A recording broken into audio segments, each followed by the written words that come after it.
Tov, Beshem Hashem, Nasle, Venasler, Boker Tov, Toda Rabba Lecha. On est aujourd'hui, dimanche 8, hein?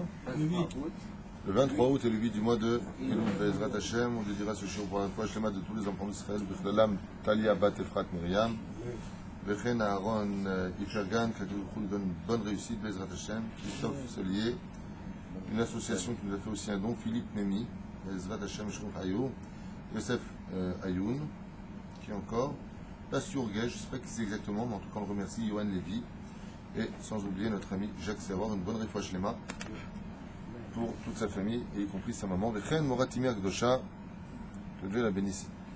Amen. Abraham Sebag, bien entendu, et Stéphane Jamy aussi. Nissim, Zetoun, Kain, Padaï. Une bonne réfoua shlema pour notre ami Nissim, Ben Myriam, Zetoun. Hashem Yeshua Chalil.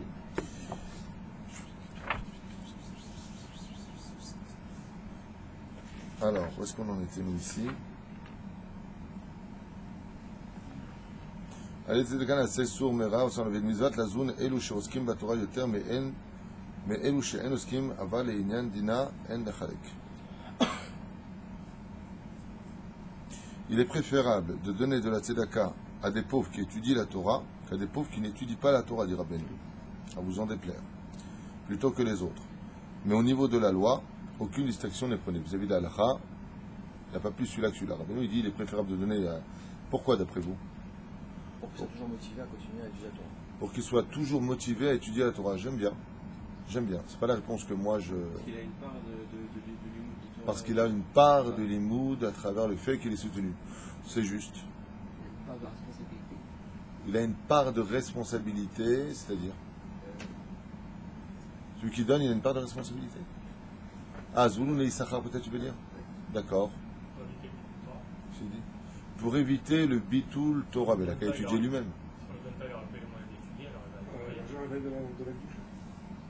L'argent va dans la Kedusha.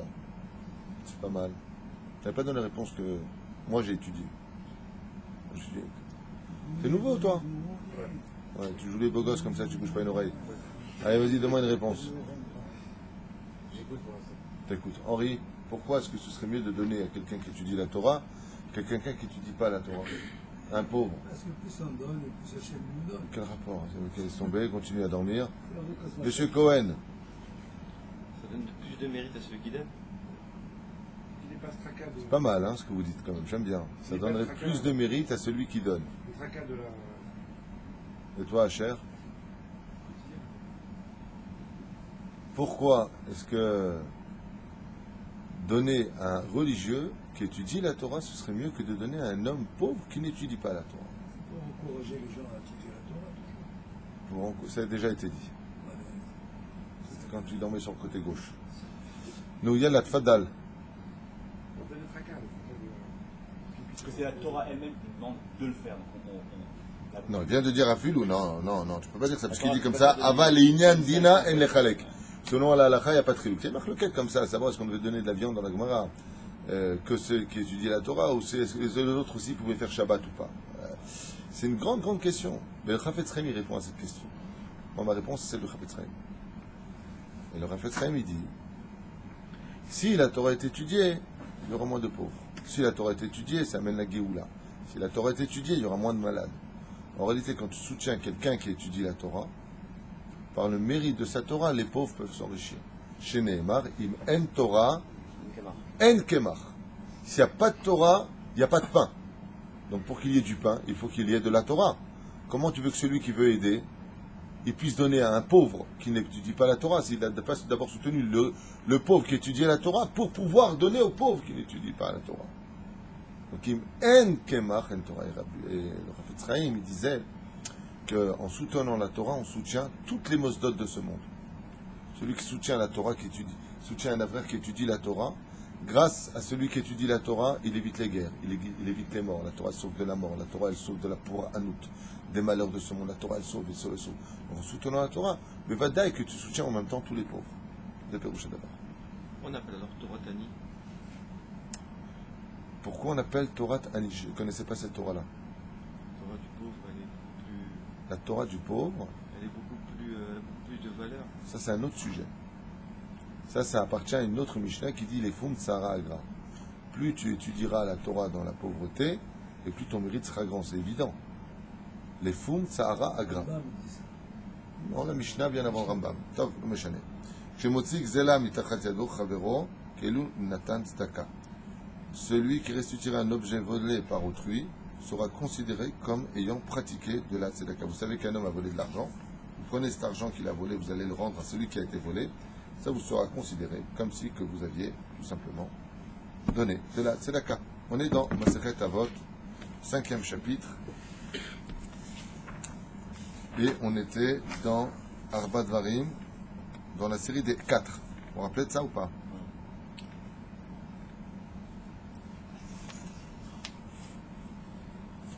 On s'est arrêté à quoi dans les 4?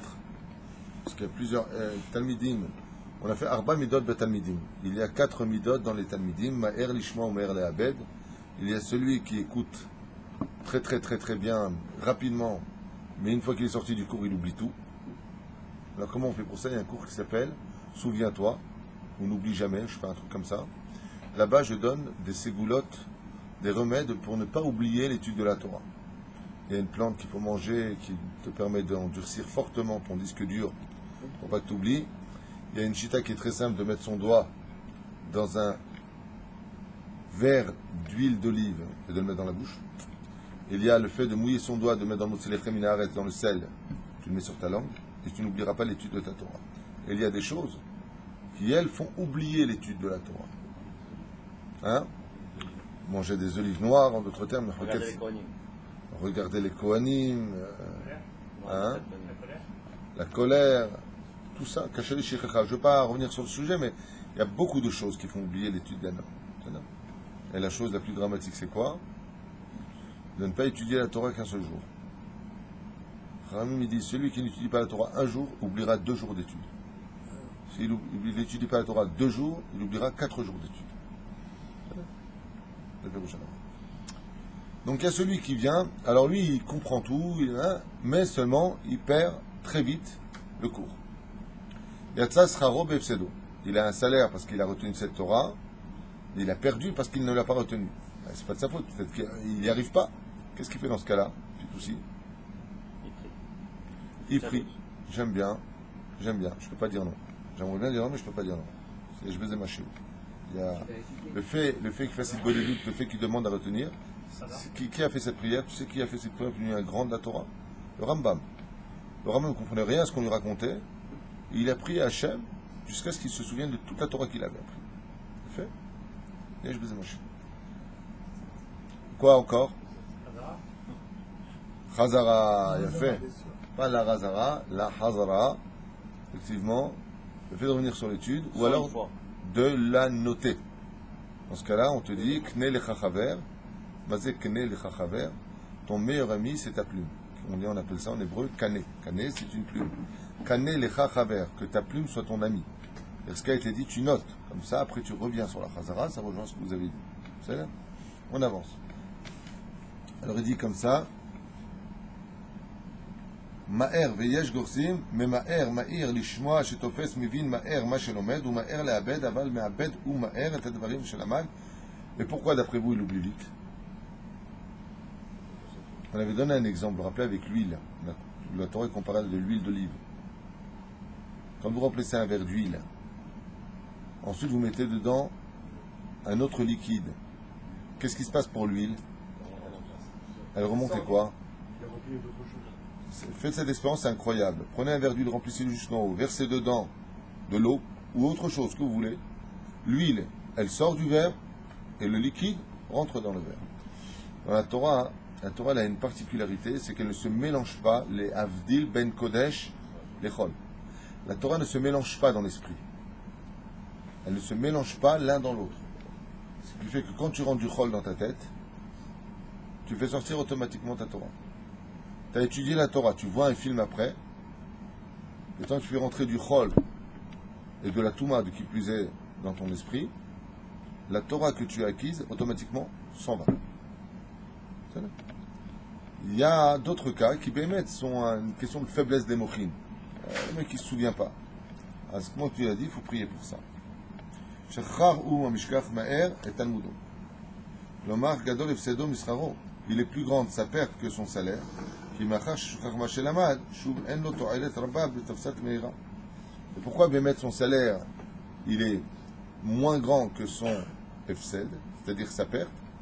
Il dit parce qu'en fin de compte, c'est quelqu'un qui avait un super avantage, il comprenait très très vite et très bien, mais comme il oubliait vite, l'avantage qu'il avait de vite comprendre, c'est rien puisqu'il a oublié ce qu'il devait apprendre. Donc il y a ça, sera robe et Efsedo. Caché l'Ishmoa, et caché les Abel. Il y a des gens qui ne comprennent pas vite, mais quand ils ont compris, ils ne perdent pas facilement ce qu'ils ont appris. Ils ont une bonne mémoire. En réalité, on peut augmenter ce chiot à un très haut niveau. Pourquoi il y aurait des gens qui auraient du mal on va prendre le premier cas. Il a une sensibilité extraordinaire de vite comprendre, mais il oublie vite. Parce que c'est pas sa priorité en fait. C'est pas- pas de un mal dans son apprentissage. Ça, c'est très beau. C'est un travail par exemple. Ça fait des années que j'enseigne ça. Et ce que je viens de dire, c'est très très important. Dans mes séminaires, je parlais souvent de ce que je viens de dire en disant, les gens me disent comme ça, ouais, j'adore vos cours, mais ça veut dire que j'oublie vite. Et je lui ai dit, comment tu as rencontré ta femme? Il dit, quel rapport? Je lui ai dit, c'est moi qui pose des questions. Hein? Voilà, on s'est rencontrés, elle m'a donné mon numéro de téléphone, je lui ai dit, tu l'as noté? Ouais, mais je le connaissais déjà par cœur. Quand tu prends un mispar, tu vas à la banque, tu poses de l'argent, on te donne ton compte bancaire. Tu as remarqué que tu l'as en tête? Ouais, question avec quelqu'un. Compte bancaire. Je parle pas des gens de ton âge, 93 ans, 97 ans. Je parle des gens normaux. La majeure partie des gens, tu prends 10 personnes, tout le monde connaît son compte bancaire. Je ne connais pas un qui ne connaît pas. Tu connais ton compte bancaire, toi? Ouais, tu vois? Ouais. Non, mais lui, il vient d'ouvrir, c'est normal. Ah bah, quand c'est important, tu as un coffre. Là-bas où tu mets l'argent noir, tu as. Ah, tu as plus. Mais tu connaissais le numéro de ton code? C'est facile. Pourquoi c'est facile? Pourquoi c'est facile? La date de naissance. Si, tout est alors. L'écriture vélanien, quand c'est important, tu rates pas. Non, quand c'est important, tu ne rates pas. On n'oublie pas. Quand tu as un rendez-vous hyper important avec le banquier, tu n'as jamais besoin qu'on te le rappelle. C'est toi qui es constamment en train de dire demain j'ai rendez-vous, après-demain j'ai rendez-vous. Comment je veux te dire? Personne ne se souvient. Effectivement, il y a beaucoup dans ce que tu viens de dire. Si on ne se souvient pas de l'étude que l'on a acquis, c'est que quelque part, elle n'est pas si importante que ça pour nous. C'est ce qui s'est passé avec Eliyahu Navi Zachor Letov dans Tana de Eliyahu. Il y a quelqu'un qui lui a dit, moi j'oublie l'étude, je ne me rappelle pas. Il lui a dit, Eliyahu Navi lui a dit, ton travail, tu oublies? Il lui a dit, non. Qu'est-ce que tu fais lundi là? Lundi, je dois aller dans tel chouk, telle adresse, tel truc. Il dit, ça t'as pas oublié? On ne se souvient que de ce qui est réellement important pour nous, c'est absolutiste. C'est tout à fait vrai. Il y a des choses qui emmènent l'oubli. S'essuyer sur soi, enlever le vêtement à la fois, on l'a vu plusieurs fois. Oui, ça on l'a dit tout à l'heure. Il y a des choses qui font oublier l'étude de la Torah. C'est là. Avalpo Maïla. Alors justement, c'est ce que je voulais vous dire. C'est que ceux qui ont une sensibilité à l'étude de la Torah, c'est qu'ils ont une grande âme. S'ils l'oublient, c'est qu'il y a encore des avérotes. Et c'est pareil. Celui qui a du mal à écouter la Torah, il a du mal à la comprendre. C'est que ses yeux et ses oreilles sont empreints un peu de Touma. Il faut qu'il se nettoie. Voilà. Ça crée des bouchons, on va dire, dans les canaux. Chez Betrila, mitkaché ou avanat divrei alimud. Au début, il a du mal à comprendre. Aval achar shenoten da'ato bilibo ala devarim. Bien entendu, je ne parle pas de celui qui a des problèmes psychologiques ou des problèmes moteurs. Je ne parle pas de ça. La personne a du mal à comprendre, a du mal à sauter. On verra plus tard que celui qui apprend la Torah à une personne âgée, c'est comme si il écrit sur un très très vieux papier. Donc les lettres sont mal imprimées. Pourquoi? Les mouchis sont fatigués. Hein? Qu'est-ce que tu fais avec des vieux en général? Chokli Israël. Je parle des balles et bâtiments. On Chokli Israël. Voilà. Qu'est-ce qu'il dit? Il y a marqué ça. Nanana. Ils ont fait leur étude. Hein? C'est joli, Rock Israël. Ouais, Chokli Israël. Le problème, c'est que c'est juste joli. Non, il y a tout, il y a tout ça. Oui, mais c'est ce que je veux dire par là, c'est que tu ne peux pas faire. Le Gemara Tarak, tu viens, tu expliques le truc avec Rashi sur place. C'est pas la Gemara Mamash. C'est des kétotes de Gemara. C'est très bien, je ne critique pas Chol Israël, il va que tout le monde le fasse tous les jours. Moi j'ai fait pendant des années Chol Israël, des années et des années. C'est très bien, un Nibaya. Ah bah, seulement on peut dire que les Mochim sont fatigués. Quelqu'un par exemple qui n'est pas rempli d'Emouna quand il vient étudier la Torah, pendant que tu le parles, à quoi il pense? J'ai rendez-vous avec le banquier à 2h, il faut que je parte, j'ai une bar mitzvah ce soir à 19h30. Il n'est pas là. Il n'est pas là, la personne n'est pas là. Tu comprends ce que je veux te dire? Il faut être concentré. Que les problèmes restent à l'extérieur du Beth Midrash. Si tu veux étudier la Torah, il faut que quand tu rentres, tu oublies ta belle-mère, ta femme, ta banque, ton travail. En asagat ta Torah, la Torah ne s'acquérera que par celui qui se rendra mort du monde dans lequel il vit. Pas est mort. Quand quelqu'un est au cimetière, on va lui raconter les problèmes qu'il y a à droite ou à gauche. Quand quelqu'un est au Beth Midrash, à sourd et s'appelle au Shuminyan pour ne pas le sortir de l'étude de la Torah. C'est pour ça que Rivka prendra l'initiative d'aller jusqu'à Shem Ve'ever alors qu'elle avait juste en face d'elle son mari qui étudiait au Beth Midrash et qui n'était pas moins grand que Shem Ve'ever, bien au contraire beaucoup plus grand et qui avait le roi HaKodesh. Ben, va le voir, dit voilà j'ai un problème, mes enfants, mon ventre il sort à droite, à gauche parce que quand je passe près d'une synagogue il veut sortir et quand je passe près d'une bête Avodazara, une maison d'Avodazara et il veut sortir. Il y a Yitzhak leur dit je t'égoïme bébitner, il y a Avod et Tachtaïr et Avod et pourquoi tu veux jusqu'à Sfat? Les Chachamim ils disent parce que Rivka elle a eu peur de faire une avéra. Quand je vais sortir mon mari de l'étude, il va s'inquiéter, il sera plus concentré dans son étude. Gadol. Donc elle est partie voir Shem Ve'ever pour ne pas sortir son mari d'étude de la Torah. Une femme qui irait Shamim quand elle sait que son mari l'étudie, c'est pas le moment de l'appeler. Sauf si bien entendu c'est un cas d'urgence, bien sûr. Valki Karon, c'est pas le moment de l'appeler. Pourquoi? Pour ne pas le sortir du problème.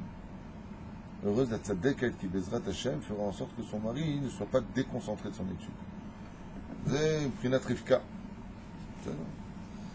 בתחילה מתקשר מבחינת הדברי הלימוד, אבל לאחר שנותן דעתו וליבו על הדברים הרבה מאוד, עד שתופס אותם ונשארים כבר בדברים בסכונות ואינו שוכחים. יצא הפסדו בשכרו, lui aussi il a perdu, vous l'avez compris, son salaire dans le fait de mal comprendre les choses. הואיל ואינו מאבד מה שהצליח להבין ותופס, הרי שכרו בהפסדו. Pourquoi lui on dit הפסדו? Pourquoi il a perdu? Il passe מאוד.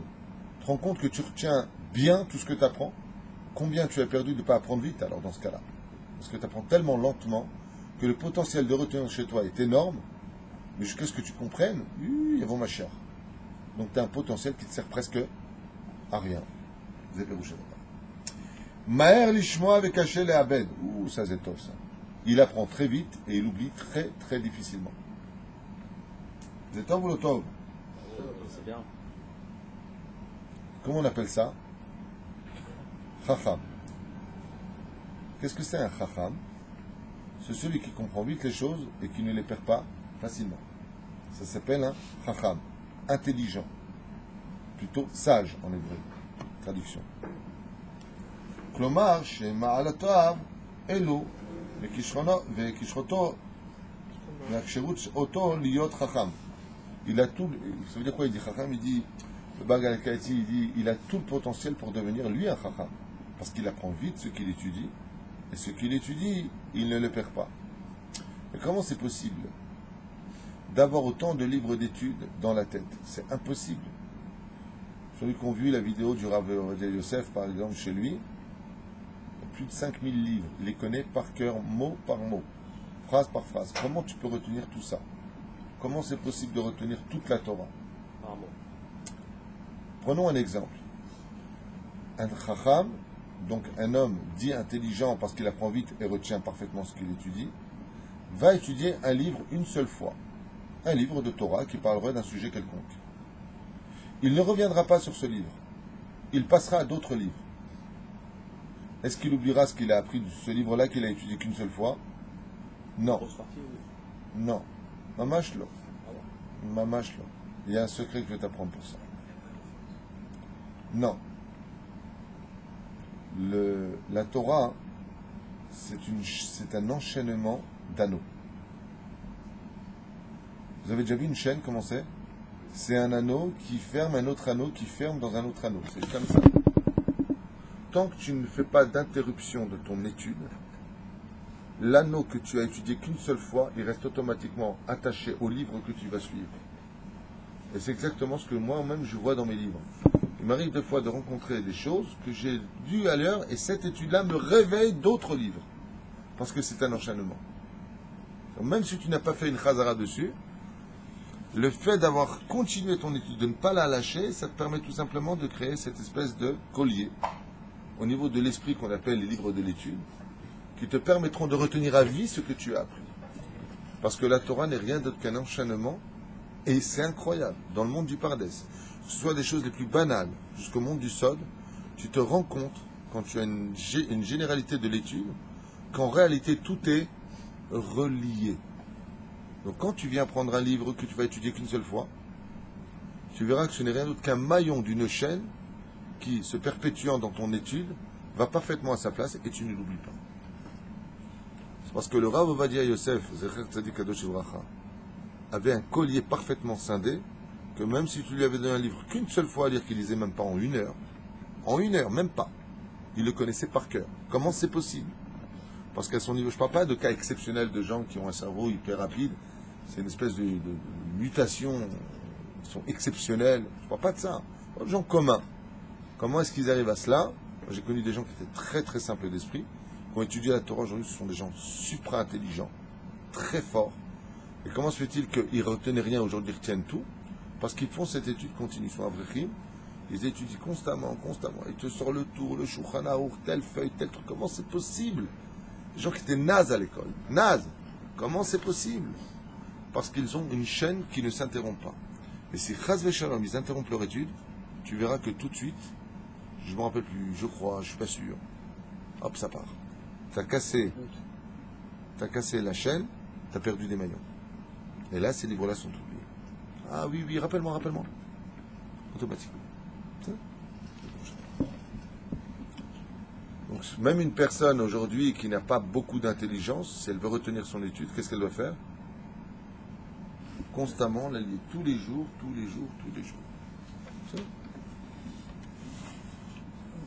Ça. Être régulier, quoi. Cacher l'ishmoa ou maher la abed. Alors, celui-là est foutu. Cacher l'ishmoa, traduisez. Il a beaucoup de mal à retenir, hein. Mais par contre, maher les abed. Et il oublie très vite.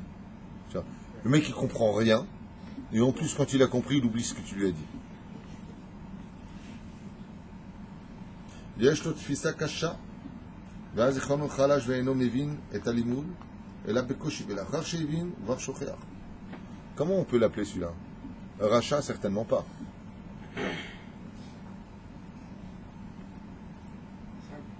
Ignorant. Simple. Hein? Miskin.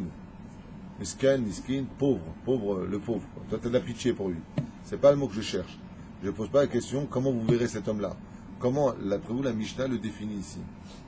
Quel nom on lui donne? On a vu que celui qui retient vite et qui apprend vite, qui retient vite, c'est un chacham, un sage. Tam. Yaakov était un tam, quoi. Il ne comprenait rien, il oubliait vite. Amaret. Un Maharet. Je connais des Maharet qui ils apprennent vite. Choter. Oui, dire. Tov, la réponse est Ze Chelek Ra. Ça s'appelle une mauvaise partie. Il a un mauvais cerveau. צריך הוא לעמול הרבה מאוד ולחזור על תלמודו פעמיים רבות כדי שיבין אותו ואב יזכור קצת מהדברים שנלמד. Donc comment on fait? Alors c'est une condamnation, il comprend rien et quand on lui dit, il oublie vite. Il n'y a pas marqué de lui que c'est un jour chas v'shalom. Pourquoi? Parce qu'il peut devenir intelligent. Comment? Il dit dans son cas, lui, il faudra, comme on raconte l'histoire de ce Talmide qui avait besoin d'étudier 400 fois une chose pour la retenir. 400 fois. Une fois, il a étudié 800 fois dans la journée. Waouh! 400 fois. On appelle 400 fois la même phrase. Moi, au bout de la 4e fois, je dis, tu es teubé professionnel, tu t'entraînes ou quoi? Pas possible. Lui, 400 fois. Extraordinaire.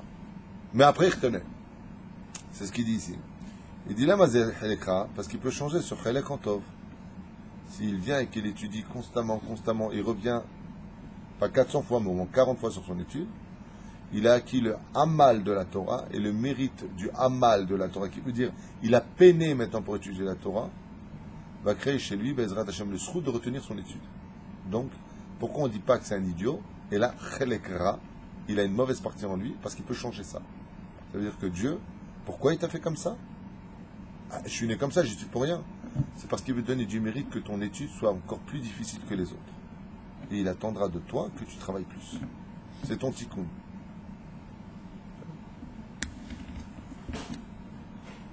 Arba midot benotanet tzedaka. Oui, Adam. On en a parlé quand tu n'étais pas là. Nous en avons déjà parlé. Il y a 4 midot dans le fait de donner de la tzedaka. Arotse shiten velo itnu acherim. Qu'est-ce que c'est? Arba midot benone tzedaka, il dit ici, klomar beinyan netinat tzedaka. Celui qui veut que Arotse shiten velo itnu acherim, celui qui veut donner la tzedaka mais qui ne permet pas aux autres de donner de la tzedaka. Shehu levado iten tzedaka ve'acherim yatsa. Ça s'appelle comment ça d'après vous? Comment vous le définiriez? Lui il veut donner la tzedaka. Il y a plein de gens qui aimeraient donner, mais il empêche de donner. Non, c'est moi, je prends toute la mitzvah. Comment on appellerait cet homme-là? Tzadik, Racha, Benoni, ou une phrase qu'il définirait? La réponse, Aino Ra'a Beshel Acherim. C'est un homme qui a un mauvais œil sur le regard des autres. Aino Ra'a. Son œil est mauvais sur les autres.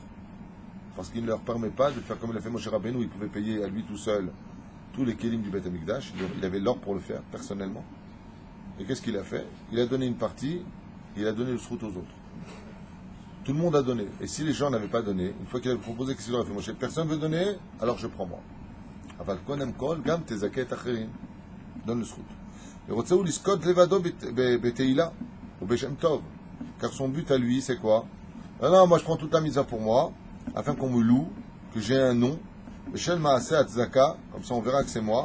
Et je parchim shenoach lo, shelo yasu klum, shelo yasu acherim tzedaka, kedei sheyetze alehem shemra.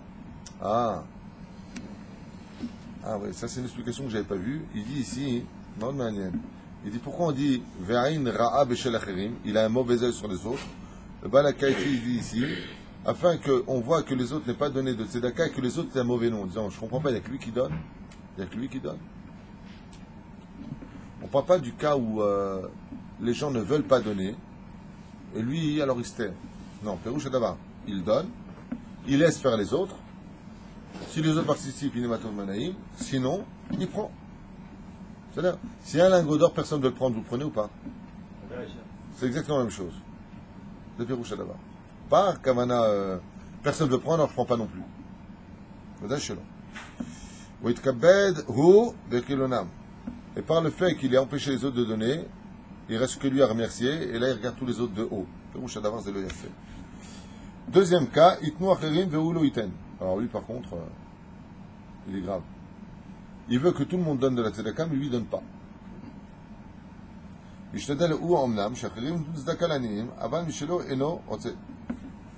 Comment ça s'appelle? Aeno ra'a beshelo.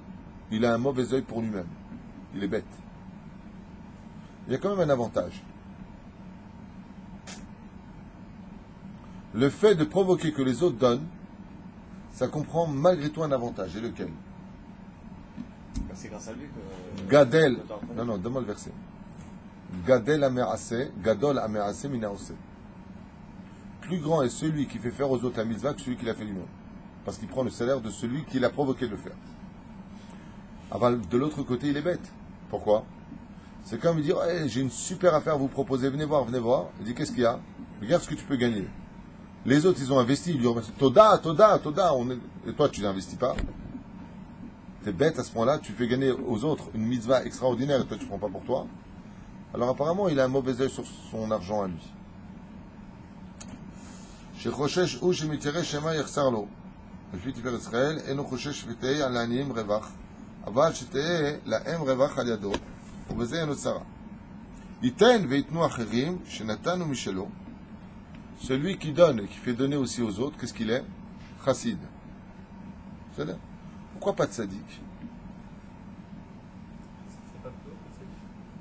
Parce que tzaddik qui donne, il n'empêchera pas les autres de donner, il ne dira pas aux autres de donner. Mais lui, qu'est-ce qu'il fait? Non seulement il donne, il va voir les autres en disant, je vous donne le srout de participer. Selon les moyens, bien entendu. Pas comme je vois les tsareno arabes, des fois dans les synagogues, il y a des gens qui font des avérotes, à mes yeux, qui sont très graves. Et en général, moi, ce que je fais dans ce cas-là, je ne donne pas. Ils rentrent dans les synagogues, il a joué à la blata. Ils font des avérotes qui s'appellent Ma'alib, je ne sais même pas s'ils ont fait avec l'Amaba. Ils se permettent d'humilier les gens en public. Plusieurs fois, ils nous ont fait ça à mon natif. Gugus qui vient, ils appellent ça un rave, je ne sais pas comment ils appellent ça la vérité. Il n'est pas rave en général. Il vient, il te regarde comme ça devant tout le monde, hein, 200 personnes. Allez, chacun doit donner 500 shekels. 500. Il te montre du doigt, tout le monde te regarde. Et les gens, ils disent, ok. Et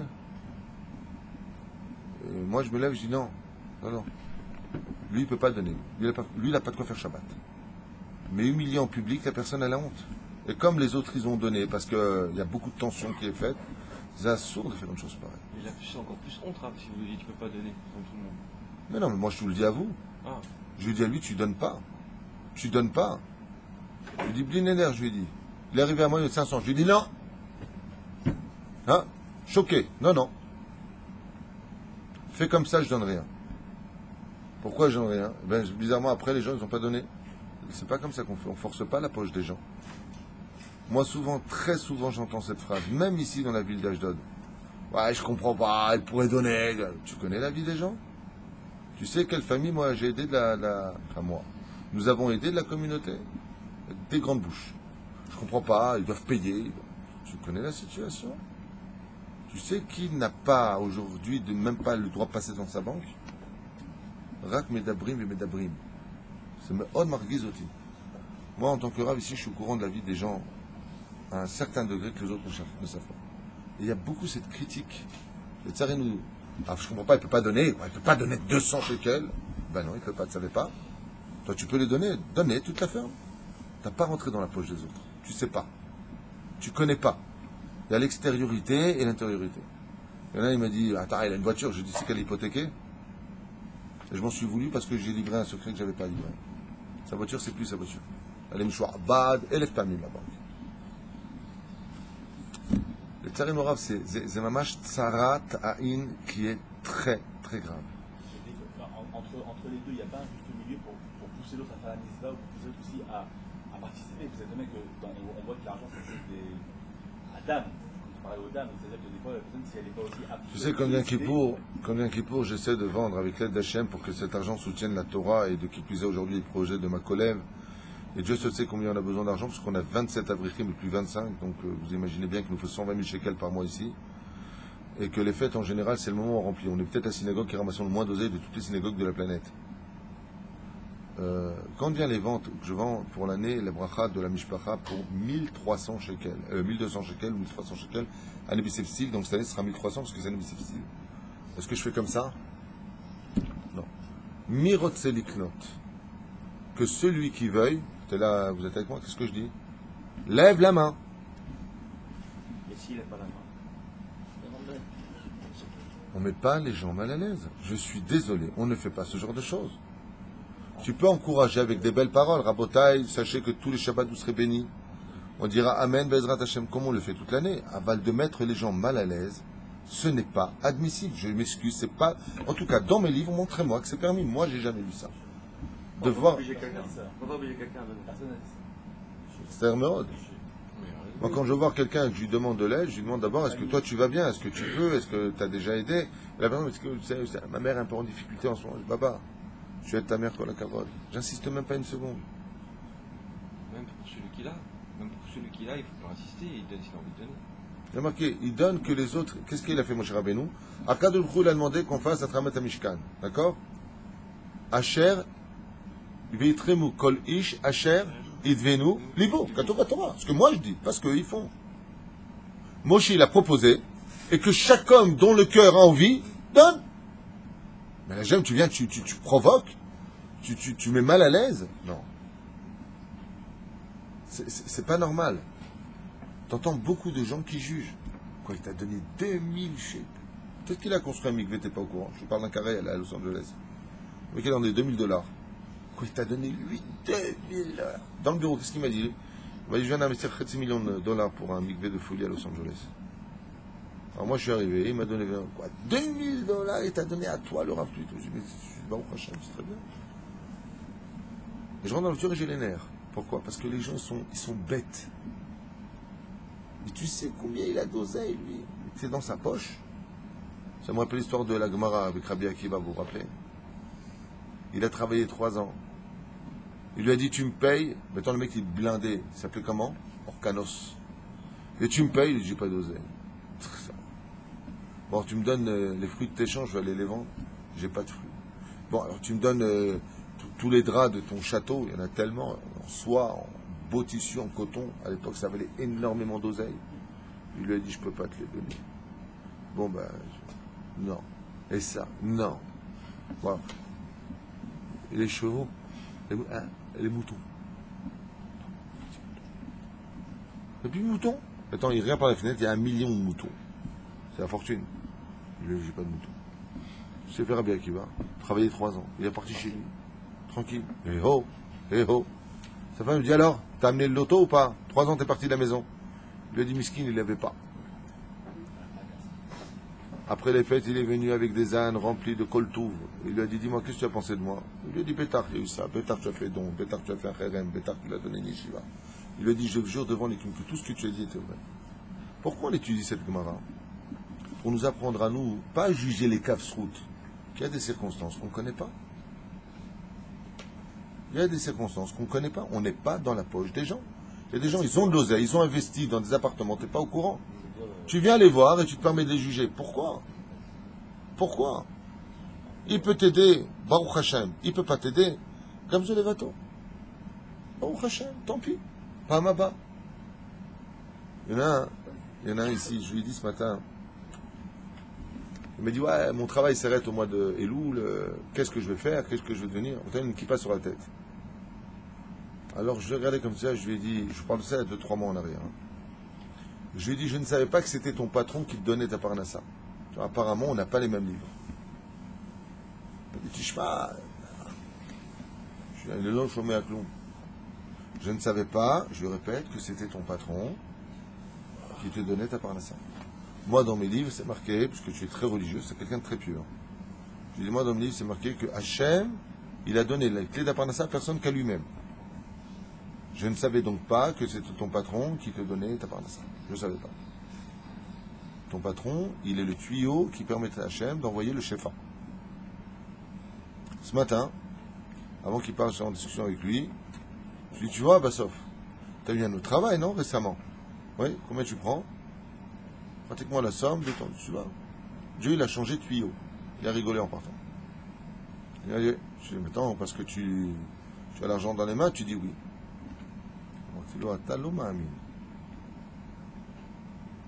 Kadosh Baruch Hu qui donne la parnassa. C'est pas ton patron.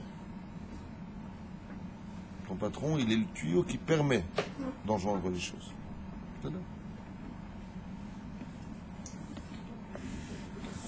Qu'est-ce qu'il y a? C'est pour ça que tous les juifs ils veulent être des patrons. Ça, moi, ils sont directement avec Hachem. Mais c'est vrai. Les juifs sont faits pour être patrons, t'as raison. En tout cas, même s'ils ne sont pas faits, ils le veulent tous. Très dur de trouver des ouvriers juifs. Ça, ils sont pas tuyaux. Directement le tuyau les rôles.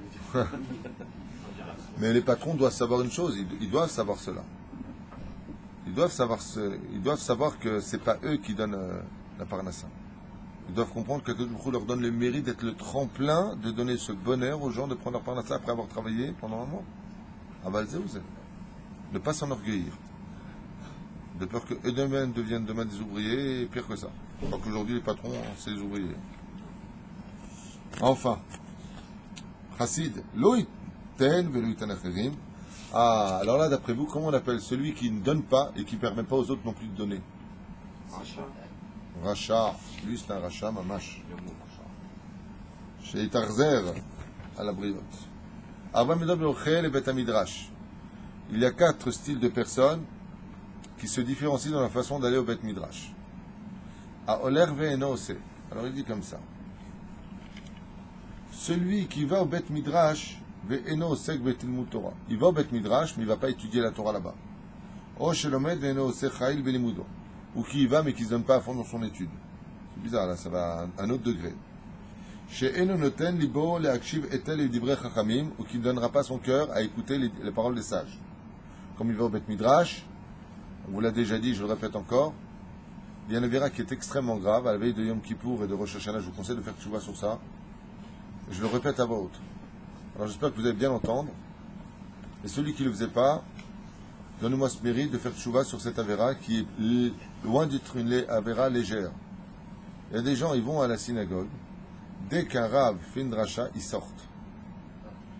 C'est une avéra qui s'appelle dans les prophètes, le Bazita et Dvar Hashem, le Biza et Shem Hashem. Tu as jeté la parole d'Hashem. Il est interdit, écoutez bien ce que je vous dis, il est interdit de sortir pendant un Dvar Torah. On a l'impression que quand la personne fait un Dvar Torah, c'est le Guéinam qui rentre dans les oreilles. Shem Yishmor V'Lachem.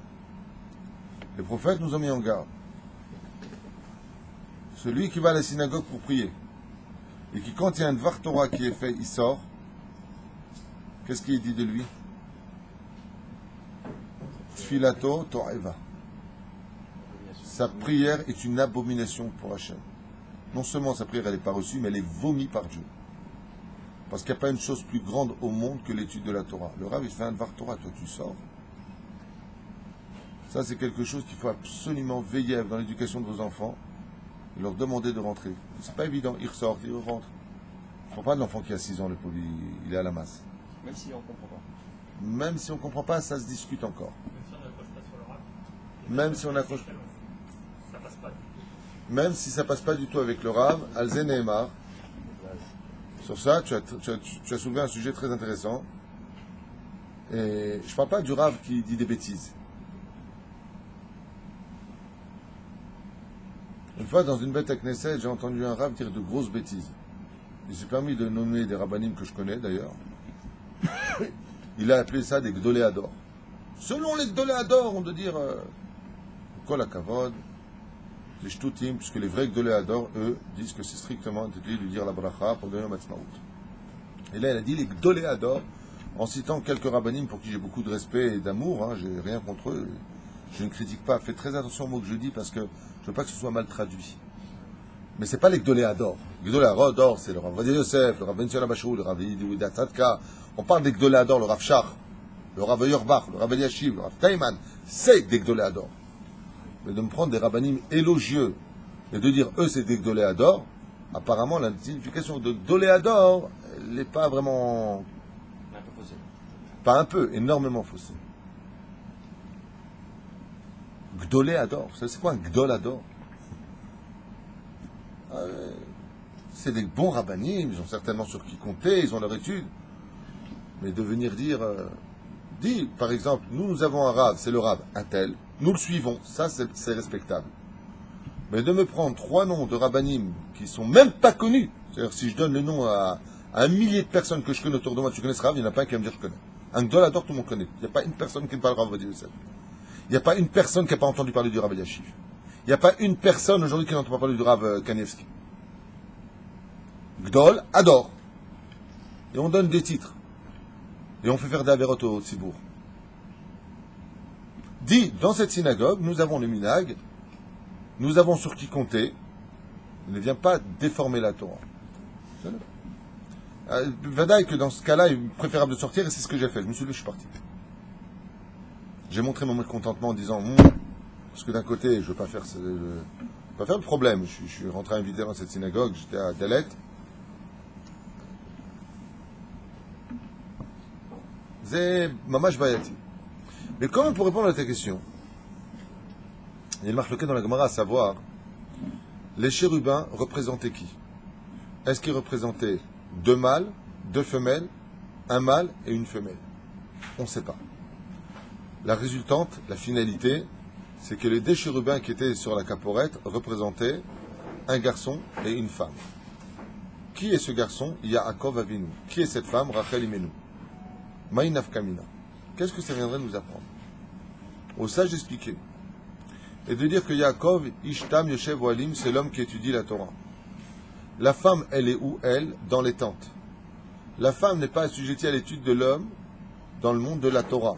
Mais elle doit connaître, bien entendu, l'étude de la Torah. Quand une femme vient écouter un Dvar Torah, elle est toujours en général en train d'essayer de s'accrocher. Pourquoi? Parce qu'elle ne connaît pas les sujets que la Gemara va lui faire paraître ou entendre. Les Chachamim nous ont dit, quand tu vas pour étudier la Torah et que cette Torah te parle, sois comme Yaakov Avinu. Mais quand tu viens étudier une Torah qui ne te parle pas, alors sois comme Rachel Imenu, sois comme une femme. Keilou leolam l'olamadeti. C'est pour ça qu'on doit avoir en lui ce qu'on appelle la Chochma et la Bina. Quand tu accroches avec un rab, utilise ta Chochma. Quand tu n'accroches pas avec un rab, utilise ta Bina. Bina qui vient du mot lavin, comprendre. Essaie de comprendre pourquoi Dieu il a fait en sorte que ce Dvar Torah te parle d'Afka à toi. Qu'est-ce que je peux retenir de ce fruit qui a beaucoup de clipotes à tes yeux? J'accroche pas. Ce qu'il dit ne me parle pas. Moi, souvent, quand je vais dans les soirées et que j'ai à faire une tendance, ils ont tous le même Dvar Torah. Ils s'en épuisent jamais. Il y a plusieurs tendances comme ça. Tu vas chez les Kipot Rougot, ça va être pour le lait et la viande, il faut vivre en Israël. Pour Pessah, il faut vivre en Israël. Pour se gratter le nez, il faut se gratter le nez en Israël. C'est tout le temps. J'ai vécu ça pendant 2 ans. C'est pas une critique, c'est un état de fait. Hein? Quand tu vas dans la chassidoute, c'est tout le temps la même chose. Il faut remettre la spiritualité dans la matérialité. Spiritualité dans la matérialité. Et les mecs, vous n'avez pas autre chose à vendre? Il n'y a pas un peu plus de richesse dans votre étude? Eh bien, je me suis fait un luxe. Je me suis dit, malgré tout, si je suis là, pendant cette Hanouka de Baït, et que j'ai vu mon copain Lubavitch qui s'est ramené, je dis à l'avance, Yam, il va nous dire, mettez de la spiritualité dans la matérialité. Ça n'a pas raté, hein. Une fois de plus, c'était la 1000e fois. Eh bien, j'ai appris un chidouche. Parce que je me suis vidé, j'ai dit, si Hachem veut que j'écoute, j'écoute. Eh bien, j'ai appris un chidouche. Il y avait quelque chose encore à prendre. Mais pour cela, il faut être capable de passer de masculin à féminin, au niveau des mochis. Ça veut dire quoi? Si une femme, elle aurait été là-bas, les femmes étaient d'ailleurs subjuguées par ce genre d'études.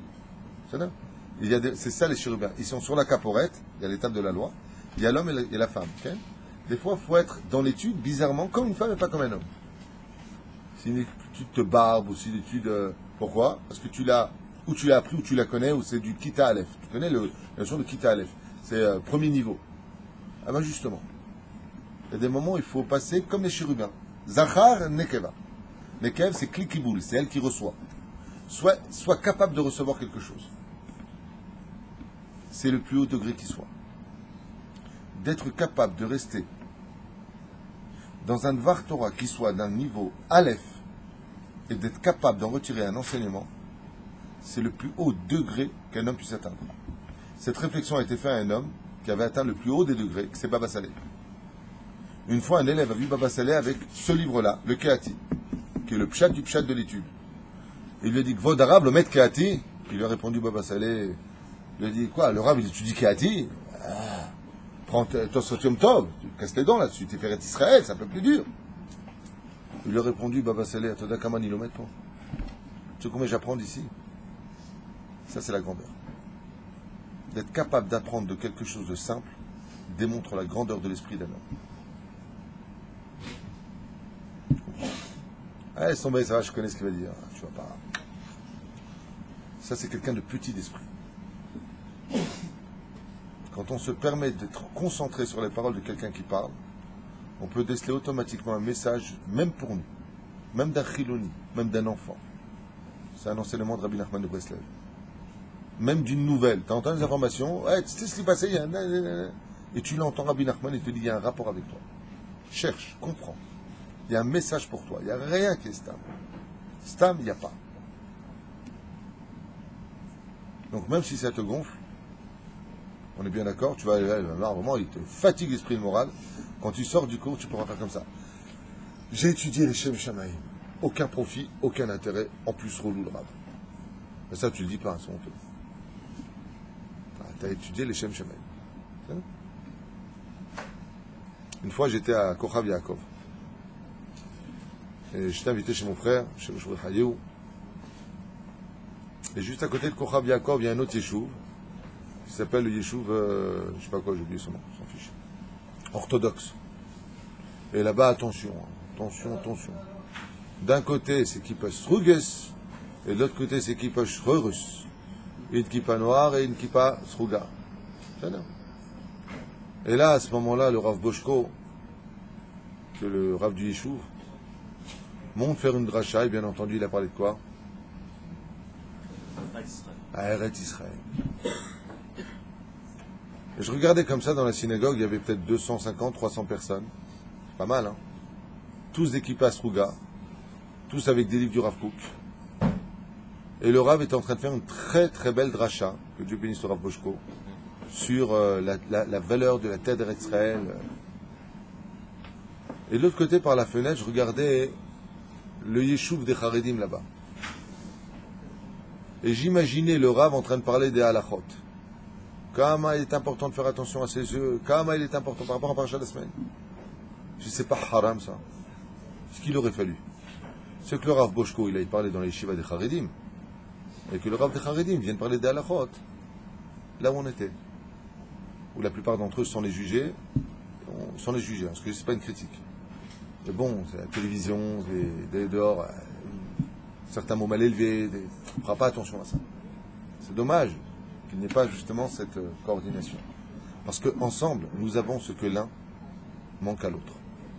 On était capable de faire un seul yeshuv pour s'unir au niveau de l'étude de la Torah, au moins un, laisse tomber les yeshuvim. Chacun sa culture, il n'y a pas de problème. Et que le Beth Midrash dans lequel on va étudier soit capable de l'itralek, de se partager leur étude. Ça, ce serait bien. C'est ce que je pense, c'est ce que j'essaie de faire ici en tout cas. Ici, des kippotes srugot qui étudient avec des kippotes blanches, des kippotes noires. Que toutes les tendances puissent se partager ce qu'il manque chez l'autre. Si j'avais donné même à Rav Breslev de faire un cours sur le Likutei Moharan, après j'ai demandé au Rav Barou de faire un cours sur le Tanya ou Avrechim, qui ne connaissaient pas. Et ça leur a donné une très belle trifa kadima. Ils ne connaissaient pas. Moi j'ai fait des cours avec l'Avrechim sur le Ramchal.